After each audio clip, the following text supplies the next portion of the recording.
आज index number की दूसरी क्लास है निर्देशांक की। पहली क्लास में हमने क्या देखा? पहली क्लास में हमने देखा कि इंडेक्स नंबर हम कैसे प्रिपेयर किए, फिक्स बेस इंडेक्स नंबर और चेन बेस इंडेक्स नंबर कैसे प्रिपेयर किए। फिर हमने उसी क्वेश्चन से फिक्स बेस इंडेक्स नंबर को चेन बेस इंडेक्स नंबर में कन्वर्ट किया और चेन बेस इंडेक्स नंबर को फिक्स बेस में कन्वर्ट किया। आज हम एक दूसरा उदाहरण लेके कुछ उसके आगे की चीजें समझते हैं।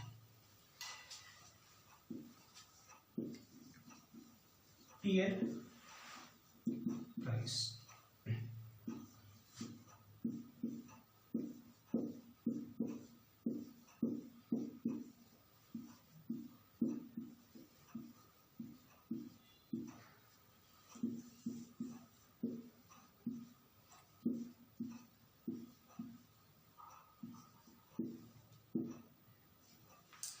देखिए ये मेरा क्वेश्चन है। जैसा कि लास्ट क्लास में डिस्कस हुआ था, फिक्स बेस इंडेक्स नंबर और चेन बेस इंडेक्स नंबर है। अब फिक्स बेस इंडेक्स नंबर में दो कैटेगरी।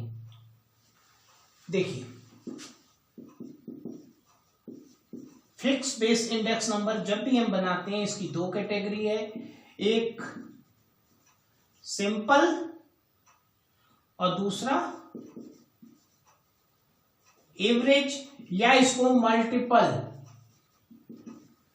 ईयर भी बोलते हैं। फिक्स बेस इंडेक्स नंबर में पहला simple fix base index number में क्या करते हैं, जैसा कि लास्ट क्लास में हमने किया था कि 2016 को हमने बेस ले लिया। सिंपल बेस इंडेक्स नंबर में हमने 2016 की प्राइस को बेस लेके पूरा इंडेक्स नंबर प्रिपेयर कर दिया।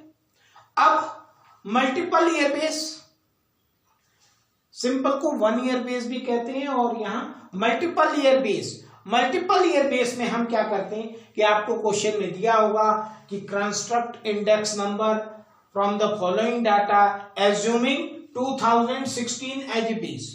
तो 2016 एज बेस दिया है तो आप समझ जाएंगे कि सिंगल ईयर है, means simple fix base index आपको प्रिपेयर करना है। नेक्स्ट में बोलेगा कि prepare index number from the following data on the basis of average price of 15, 16, 17, 18। Means कि इस इंडेक्स नंबर में आपको जो बेस लेना है, अभी तक आपने सिंगल बेस लिया था, अब आपको क्या करना है कि इन तीनों ईयर की प्राइस का एवरेज निकालना। मीन्स सिंपल में हम क्या करेंगे कि बेस मेरा क्या होगा, मेरी प्राइस 40 थी तो बेस में हम 40 लेंगे। मीन्स P0 जो फार्मूले में है P1 अपॉन P0, हम P0 40 लेंगे। लेकिन मल्टीपल ईयर में आपको बोला है कि एवरेज प्राइस ऑफ 2016, 17, 18।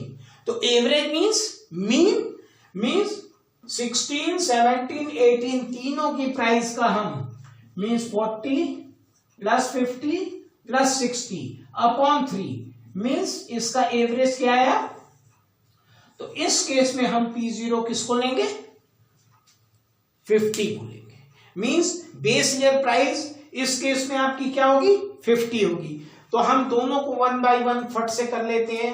पहला देखिए सिंपल में फर्स्ट ईयर का तो इंडेक्स नंबर मेरा 100 ही हो जाएगा। Next year 50 upon 40 into 100, then 60 upon 40 into 100, then 72 upon 40 into 100, then 93.6 upon 40 into 100। ये हम पहला कर रहे हैं सिंपल फिक्स बेस, जिसमें सिंगल ईयर फिक्स बेस हम मानते हैं। और इसका सॉल्यूशन आप कर लीजिए 125, 150, 180 एंड 234। ये आपका बेस, इसमें हमने क्या लिया, सबका बेस क्या है 40। क्लियर। लेकिन अगर हम दूसरे मेथड से करते हैं, multiple year fix base method, उसमें एवरेज प्राइस ऑफ 16, 17, 80 तीनों का एवरेज हमने निकाला और वो एवरेज 50 आया। तो उस केस में हमें क्या करना होगा कि हमें बेस चेंज करना होगा। जो अभी मेरा बेस 40 था फर्स्ट केस में, उसमें 50 हो जाएगा। तो उस केस में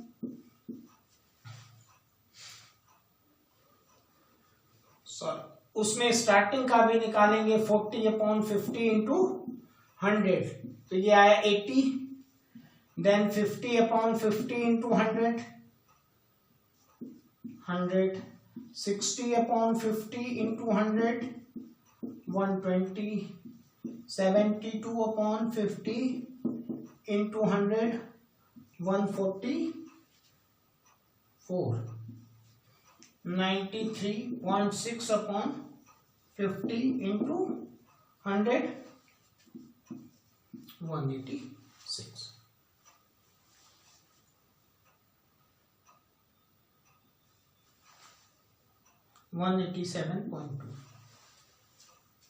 क्लियर? अब यहां देखिए ये सिंपल इंडेक्स नंबर ना होके ये एवरेज प्राइस इंडेक्स नंबर है और फार्मूला दोनों का सेम है P1/P0 इंटू 100। केवल आपको ध्यान रखना होगा कि इस केस में जो आपका P0 होगा वो सभी के लिए क्या है, देखिए 50।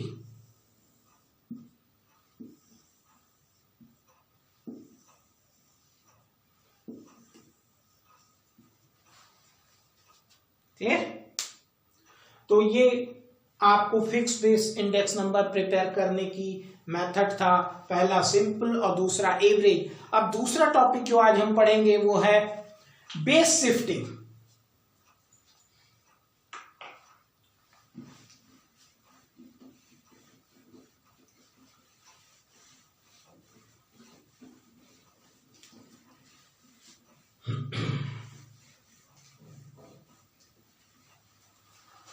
देखिए दूसरा next topic base shifting means base shifting में आधार वर्ष का परिवर्तन होता है। ये क्यों करने की हमें जरूरत पड़ती? सपोज दैट हमने एक इंडेक्स नंबर निकाला, ईयर है इंडेक्स नंबर, मेरा इंडेक्स नंबर काफी पुराना हो गया, बहुत लंबा हो गया, और जिसका बेस ईयर 1990 था, और 2020 में हम चाहते हैं कि 1990 मेरा बेस ईयर बहुत पुराना हो गया, हम उसको चेंज करके 2015 या 2016 का बेस ईयर कर लें।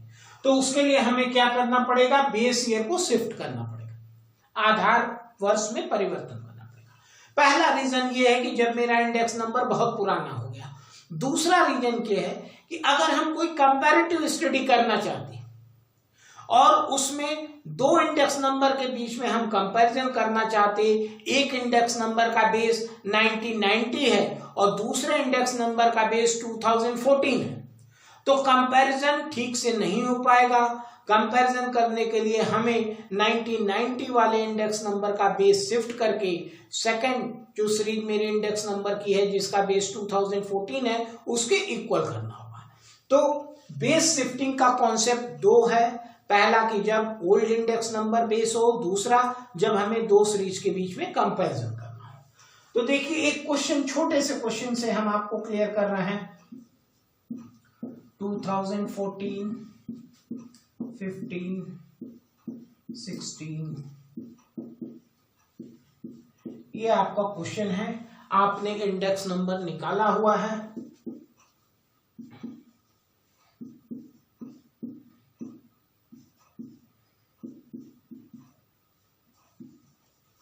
ये आपका इंडेक्स नंबर है, ठीक है।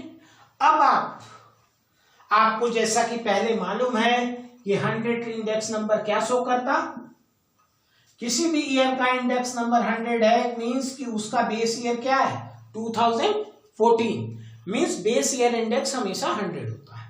अब आपको लगता है कि 2014 का बेस बड़ा पुराना हो गया, अब आप इस बेस को कहां शिफ्ट करना चाहते हैं? 2017। तो बेस शिफ्टिंग कैसे करेंगे आप इसको समझिए। और बेस शिफ्ट करने के लिए आपको अब जो ये इंडेक्स नंबर है वो बेकार हो जाएगा और आपका न्यू इंडेक्स नंबर बनेगा। और जो न्यू इंडेक्स नंबर बनेगा, आपने 17 बेस लिया है तो new index number, new base आपका 17 है तो न्यू इंडेक्स नंबर 17 में 100 होगा, क्योंकि बेस ईयर का इंडेक्स हमेशा 100 होता। तो अब इसको कैसे फार्मूले में पुट करके आप निकालेंगे,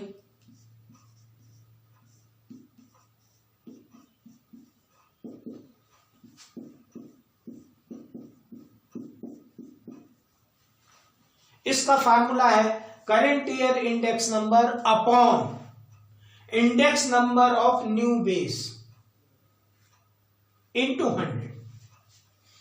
तो ये क्या आएगा, 100 को 140 से डिवाइड करेंगे, 120 upon 140 into 100, 125 upon 140 into 100, 150 upon 140 into 100, 180 upon 140 into 100। इसको आप सॉल्व करेंगे तो आपका नया इंडेक्स नंबर आ जाएगा। आप इसको सॉल्व कर लीजिएगा आप सभी लोग। आज की क्लास में इतना ही, धन्यवाद। देखिए अब इसको आप सॉल्व करिए। सॉल्व करने के लिए क्या है, 100 डिवाइडेड बाई 140 इंटू 100 है, ठीक है। तो 100 डिवाइडेड बाई 140 इंटू 100 आप इसको सॉल्व करेंगे तो 14 7 या 71.4 ये आ गया 71.4। फिर इसी तरह 120 डिवाइडेड बाई 140 इंटू 100 तो ये 85.71 आएगा। फिर इसी तरह 125 डिवाइडेड बाई 140 इंटू 100 आप करेंगे तो ये 89.28। फिर 150 अपॉन 140 इंटू 100 इसको सॉल्व करिए, 14 10 जा तो ये 107.74। फिर 180 अपॉन 140 इंटू 100 तो ये 14 होगा, ये 128.14 2 जा 2857 ये। तो ये आपका इंडेक्स नंबर में बेस शिफ्टिंग का कॉन्सेप्ट है। अब हम नेक्स्ट क्लास में कंस्ट्रक्शन ऑफ इंडेक्स नंबर पढ़ेंगे। धन्यवाद।